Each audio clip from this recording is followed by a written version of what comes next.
Hello friends, एक बार फिर से स्वागत है आप सब लोगों का मेरे यूट्यूब चैनल में। आज हम लोग पढ़ने वाले हैं 7th क्लास साइंस का चैप्टर नंबर 15 और इसका नाम है लाइट। तो चलो करते हैं इस शानदार वीडियो की शुरुआत। आपने सनलाइट की एक बीम देखी होगी जब वो छोटे छोटे छेदों से रूम के अंदर आती है, और इसी प्रकार से आपने स्कूटर्स, कार्स और ट्रेन के जो इंजन्स हैं उनकी लाइट की बीम्स को भी देखा होगा। इसी प्रकार की लाइट की बीम आप टॉर्च में भी देख सकते हैं।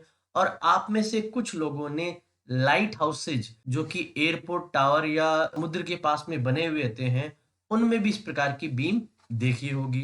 इन सब जगहों पे आपने जो लाइट देखी है वो हमें क्या बताती है? चलिए आगे पढ़ते हैं, समझते हैं कि वो हमें क्या बताती है। Light travels along a straight line. ये हमें बताती है कि लाइट जो है हमेशा स्ट्रेट लाइन में ट्रेवल करती है। इसके लिए हम लोग एक प्रैक्टिकल करेंगे। 15.2 में आपको सामने जो डायग्राम दिखाई दे रहा है, पहले में जो लड़का है एक स्ट्रेट पाइप से कैंडल की लाइट को देखने का प्रयास कर रहा है, आसानी से उसे दिख पाएगी। लेकिन दूसरे पार्ट में वो एक ऐसी पाइप से देखने का प्रयास कर रहा है जो बीच में से मुड़ी हुई है। क्या दूसरी पाइप से कैंडल लाइट को जब हम देखेंगे तो क्या ये दिख पाएगी? जी हाँ, ये बिल्कुल आपको नहीं दिख पाएगी। इसका मतलब लाइट जो है वो स्ट्रेट लाइन में ट्रेवल करती है। क्या आप जानते हैं कि लाइट जब किसी पॉलिश्ड और शाइनी सरफेस पे गिरती है तो क्या होता है? चलिए जानते हैं। लाइट के डायरेक्शन को चेंज करने के लिए कई बार इसे शाइनी सरफेस पे गिराया जाता है, जैसे कि एक शाइनिंग स्टेनलेस स्टील प्लेट या शाइनिंग स्टील स्पून जो है वो लाइट के डायरेक्शन को चेंज कर देती है। और वाटर का जो सरफेस है वो भी एक मिरर की तरह कई बार काम करता है और वो लाइट के डायरेक्शन को और पाथ को चेंज कर देता है। क्या आपने पानी के अंदर बड़े-बड़े ट्रीज और बड़ी-बड़ी बिल्डिंग्स के रिफ्लेक्शन को देखा है? कोई भी पॉलिश्ड या शाइनी सरफेस है, वो मिरर की तरह काम कर सकता है। और जब लाइट मिरर पे गिरती है तो क्या होता है? 6th क्लास में आप इसके बारे में पढ़ चुके हैं कि मिरर जो होता है वो लाइट के डायरेक्शन को चेंज कर देता है जब लाइट उस पे गिरती है। और इस डायरेक्शन को चेंज करने को ही हम लोग लाइट का रिफ्लेक्शन कहते हैं। आप ऐसे ही एक एक्टिविटी रिकॉल कर सकते हैं जो आपको पहले करवाई गई है।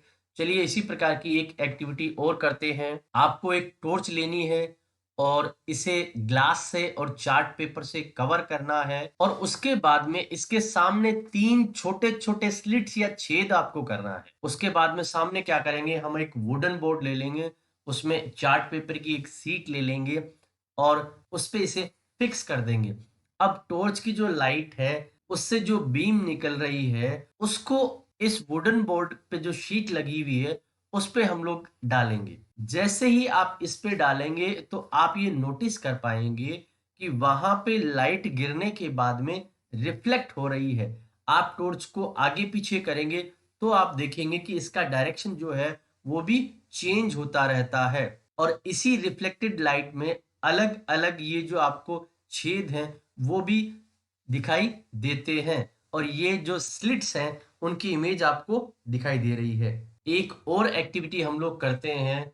हमने एक लाइटेड कैंडल को एक प्लेन मिरर के सामने रख दिया है।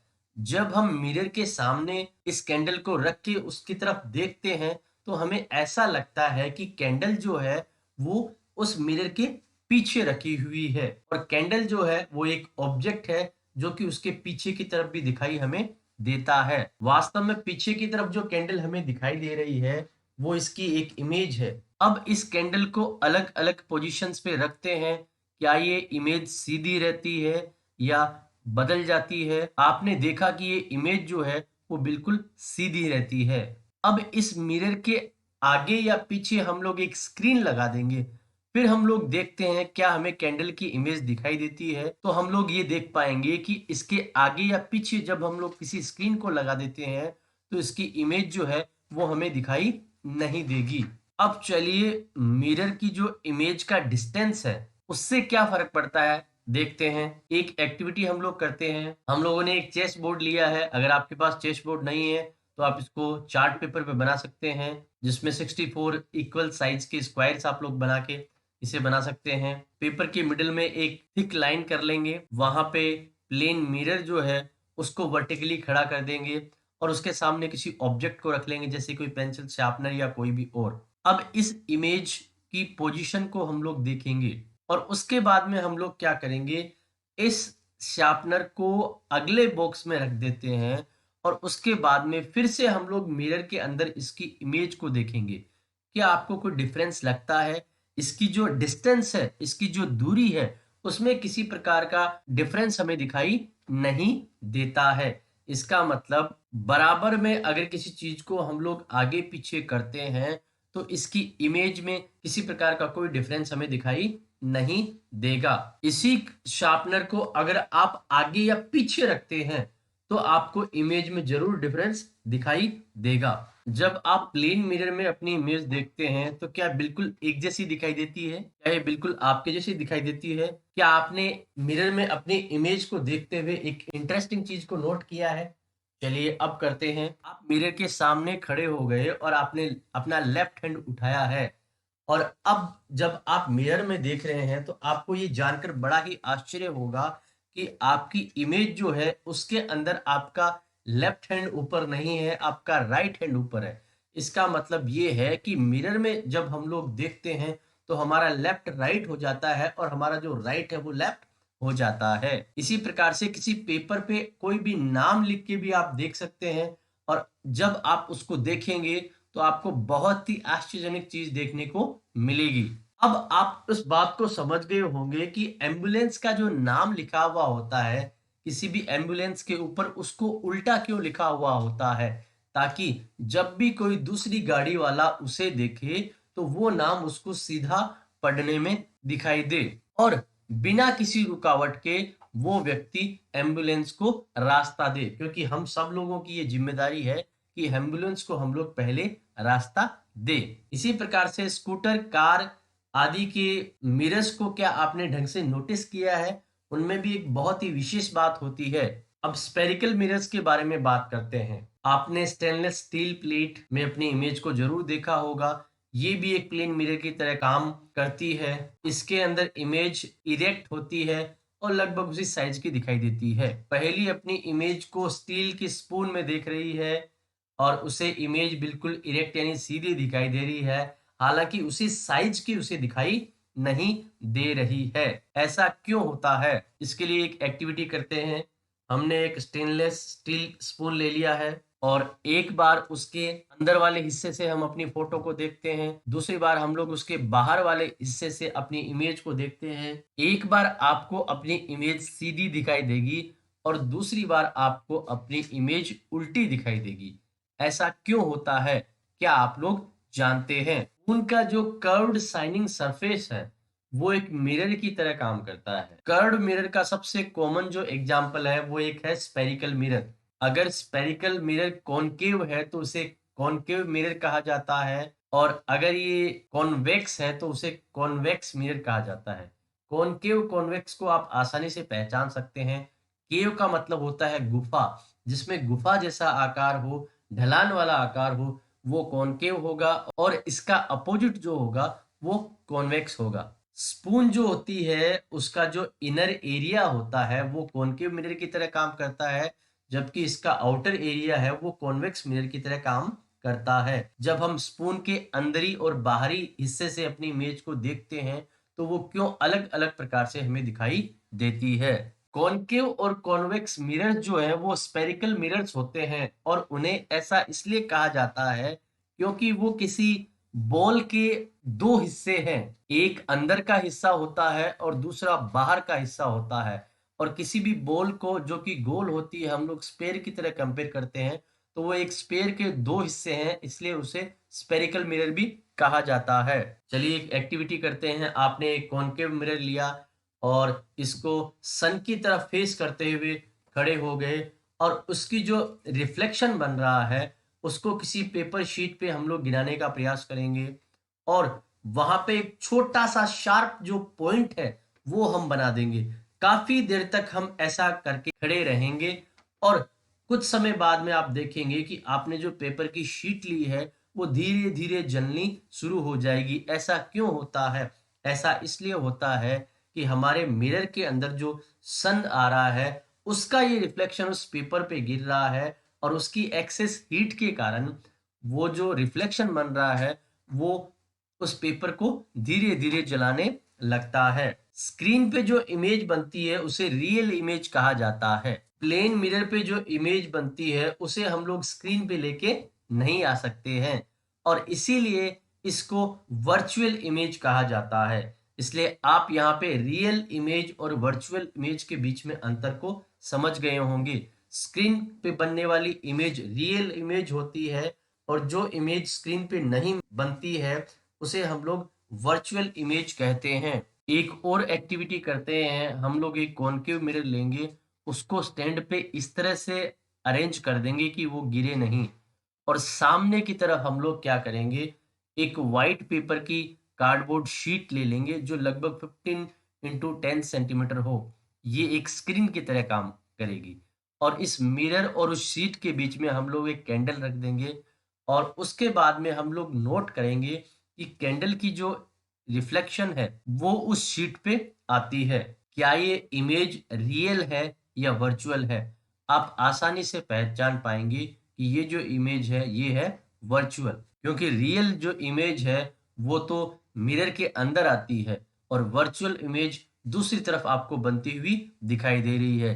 तो रियल इमेज यहाँ पे मिरर में बन रही है और वर्चुअल इमेज उस तरफ जो शीट है उस पे बन रही है। अब हम इस कैंडल को मिरर के धीरे धीरे पास लेते जाएंगे और अलग अलग जो हमारी इमेजेस बन रही है उनको हम लोग नोटिस करेंगे।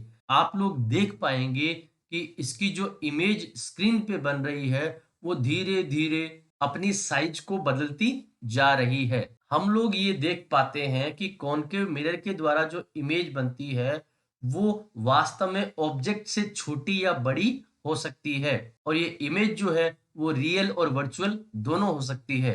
कॉनकेव मिरर बहुत अधिक काम के होते हैं। इन्हें डॉक्टर्स ईयर्स, आईज, नोज को एग्जामिन करने के लिए काम में लेते हैं।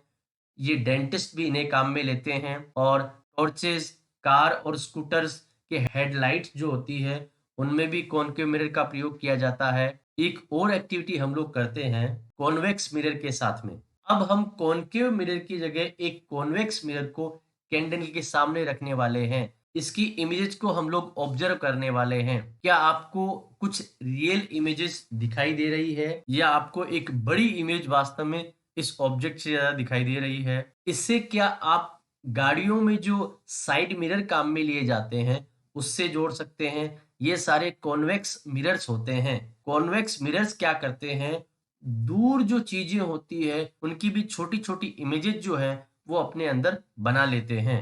लेंसेज के द्वारा जो इमेज फॉर्म होती है उनके बारे में हम लोग पढ़ते हैं। आपने मैग्नीफाइंग ग्लास अवश्य ही देखा होगा। जब भी किसी पेपर पे बहुत छोटा छोटा लिखा होता है मैग्नीफाइंग ग्लासेस के द्वारा इसे आसानी से पढ़ सकते हैं और इसी के साथ साथ में इससे हम लोग कॉकरोच और अर्थवर्म जैसे क्रिएचर्स के छोटे बॉडी पार्ट्स को भी स्टडी कर सकते हैं। ये एक्चुअल में एक प्रकार का लेंस होता है। ये जो लेंसेज हैं वो स्पेक्टिकल्स, टेलीस्कोप्स और माइक्रोस्कोप्स में काम में लिए जाते हैं। अगर इन लेंसेज को आप लोग देखेंगे तो आप देख पाएंगे कि एक लेंस जो होता है वो साइड से थोड़ा पतला होता है और बीच से मोटा होता है और दूसरा लेंस जो होता है वो इसका अपोजिट होता है। इनमें से एक कॉन्वेक्स लेंस होता है और दूसरा कॉनकेव लेंस होता है। आप आसानी से समझ सकते हैं कॉन्वेक्स और कॉनकेव के अंतर को। जिसमें केव बनती है वो कॉनकेव होता है और उसका अपोजिट जो होता है वो कॉन्वेक्स होता है। लेंसेज जो होते हैं वो ट्रांसपेरेंट होते हैं और लाइट उनसे गुजर सकती है। एक एक्टिविटी करते हैं, हम एक कॉन्वेक्स लेंस या मैग्नीफाइंग ग्लास ले लेंगे, सन रेज की जो पाथ है उसके बीच में से रखेंगे, इसके रिफ्लेक्शन को किसी पेपर पे गिराएंगे और एक छोटा सा स्पॉट जो इसके रिफ्लेक्शन का बन रहा हो वहां पे हम इसको सेंट्रलाइज्ड करेंगे और आप लोग थोड़ी देर बाद में देखेंगे कि पेपर जो है वो जलना शुरू हो जाएगा। अब इस कॉन्वेक्स लेंस को कॉनकेव लेंस से आप लोग चेंज कर दीजिए। क्या अभी भी आप जो ब्राइट स्पॉट पहले देख पा रहे थे उसे देख पा रहे हैं? नहीं, ऐसा नहीं है। ऐसा क्यों नहीं है? क्योंकि हमने जो लेंस है उसे बदल दिया है और इस बार ऐसा करना बिल्कुल भी संभव नहीं है। एक एक्टिविटी और करके हम लोग देखते हैं। हम लोग एक कॉन्वेक्स लेंस लेंगे, इसको जिस तरह से पहली एक्टिविटी में टेबल स्टैंड पे फिक्स किया था उसे फिक्स कर देंगे। हम लोग एक कैंडल जलाएंगे जो लगभग लेंस से 50 सेंटीमीटर की दूरी पे हम लोग रखेंगे और लेंस के दूसरी तरफ जो कार्डबोर्ड शीट रखी हुई है उस पे हम लोग इसकी इमेज को देखने का प्रयास करेंगे। लेंस को हम लोग उधर से धीरे धीरे धीरे धीरे कैंडल के पास लेके आते जाएंगे।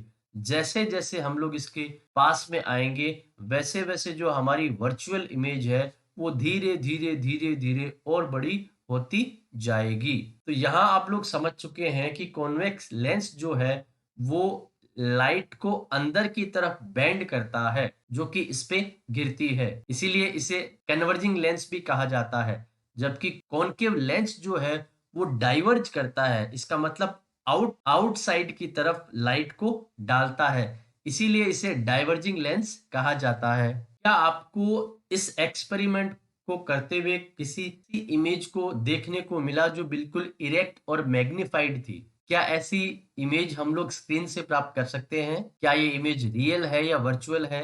और इसी प्रकार से कॉन्वेक्स लेंस जो है वो मैग्नीफाइंग ग्लास में काम में लिया जाता है। इसको स्टडी करने के बाद में आप लोग ये समझ पाएंगे कि कॉनकेव लेंस के द्वारा जो इमेजेस बनती है वो हमेशा वर्चुअल, इरेक्ट और ऑब्जेक्ट से छोटी होती है। सनलाइट व्हाइट होती है या कलर्ड होती है? आपने आसमान में रेनबो जरूर देखा होगा। ये रेनबो कब बनता है? जब बारिश के बाद में सन जो है वो काफी नीचे होता है। रेनबो एक बहुत लंबे आर्क की तरह हमें दिखाई देता है जिसमें बहुत सारे कलर्स होते हैं। क्या आप जानते हैं ये कलर्स कौन कौन से हैं? ये है red, orange, yellow, green, blue, Indigo और वॉयलेट। आपने ये भी देखा होगा जब हम साबुन से बबल्स बनाते हैं तो वो भी हमें कलरफुल दिखाई देते हैं।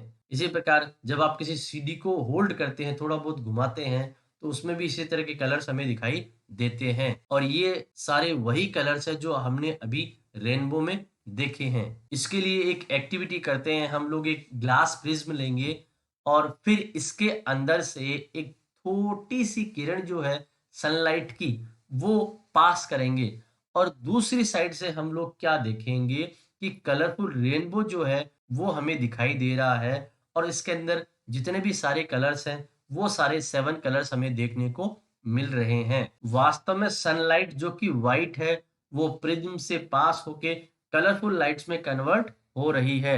इसी प्रकार की एक एक्टिविटी और देखते हैं। हम लोग क्या करेंगे, एक सर्कुलर कार्डबोर्ड डिस्क लेंगे और इस डिस्क को 7 सेगमेंट्स में बांट देंगे और सब पे रेनबो वाले जो कलर्स होते हैं वो सारे कलर्स कर देंगे और उसके नीचे बीच में एक होल लगा के एक स्टिक हम लोग लगा देंगे और उसको काफी तेज तेज घुमाएंगे।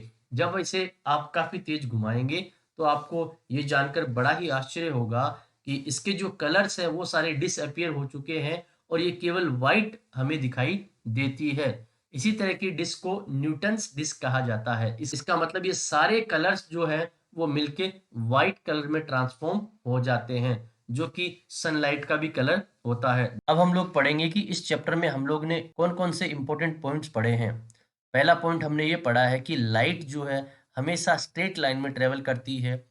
दूसरा पॉइंट हमने ये पढ़ा है कोई भी पॉलिश्ड या शाइनिंग सरफेस है वो मिरर की तरह काम कर सकता है। तीसरा पॉइंट हमने ये पढ़ा है किसी भी स्क्रीन पे जो इमेज आ जाती है उसे रियल इमेज कहा जाता है और जो इमेज स्क्रीन पे नहीं आती है उसे वर्चुअल इमेज कहा जाता है। प्लेन मिरर के द्वारा जो इमेज बनती है वो इरेक्ट यानी सीधी होती है, यह वर्चुअल इमेज होती है और ऑब्जेक्ट की जितनी ही इमेज बनती है। डिस्टेंस की अगर बात करें तो इमेज से ऑब्जेक्ट की जितनी दूरी होती है वही दूरी हम लोग मिरर में भी देखते हैं।